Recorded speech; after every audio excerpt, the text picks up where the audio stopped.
నమస్తే అందరికీ అందరు ఎలా ఉన్నారు చాలా రోజులకు వీడియో అయితే తీస్తున్నాను ప్లీజ్ లైక్ చేయండి వీడియోని మా పెద్దమ్మ మీ అందరికీ తెలుసు చాలా వీడియోస్ లో చూపించాను కదా ఈ రోజు అయితే మేము హాస్పిటల్ కి వెళ్తున్నాము పెద్దమ్మ మా దగ్గరికి వచ్చింది ఒక 2 డేస్ అవుతుంది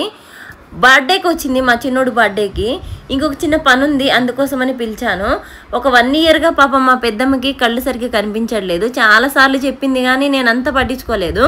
నిజంగా పిల్లలకి ఏదైనా వస్తే వెంటనే తల్లిదండ్రులు అప్పు తీసైనా సరే డబ్బులు లేకపోతే చూపిస్తారు కానీ పిల్లలం మన వయసులో ఉంటాం కాబట్టి పెద్దవాళ్ళ బాధలు అర్థం కావు కదా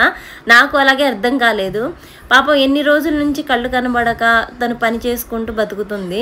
నిజంగా నాకు ఒకసారి ఆలోచిస్తే అనిపించింది నిజంగా నేను అదే పరిస్థితుల్లో ఉంటే మా పెద్దమ్మ నన్ను వదిలిపెట్టేదా ఎక్కడైనా అప్పు తీసైనా చూపించేదని అనిపించింది వెంటనే పిలిచేసాను హాస్పిటల్కి తీసుకువెళ్ళి టెస్ట్లు అయితే చేయించాము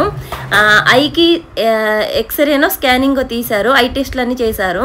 అయితే కుడి కంటికి శుక్లాలు వచ్చాయమ్మా సర్జరీ చేయాలన్నారు ఇంకో కంటికి అంతకుముందే సర్జరీ చేయించాం కానీ దానికి పొర తీసి పొర వేయాలని చెప్పారు సరే అని చెప్పి టెస్ట్లు అయితే చేయించుకొని ఇంటికి వచ్చేసాం శుక్రవారం కానీ మంగళవారం కానీ సర్జరీ అయితే చేస్తామన్నారు 1 డే ముందు వచ్చి అయితే టెస్ట్లు అయితే చేయించుకొని నెక్స్ట్ డే వచ్చి జాయిన్ అయిపోండి అని చెప్పారు సరే అని చెప్పి ఇంటికి వచ్చేసాం వస్తూ పిల్లలకి తినేవి తీసుకొచ్చింది తర్వాత ఇంట్లో చిన్న చిన్న పనులు ఉంటే చేసుకున్నాము తినేసిన వెంటనే చాలా వర్షం అయితే పడింది నిజంగా మేము వెళ్ళినప్పుడు ఏం లేదు లేకపోతే మొత్తం తడిచిపోయేవాళ్ళం వీడియో నచ్చితే ప్లీజ్ లైక్ చేయండి సపోర్ట్ చేయండి ఇప్పటి నుంచి కుదిరితే చిన్న చిన్న వీడియోస్ పెడుతూ ఉంటాను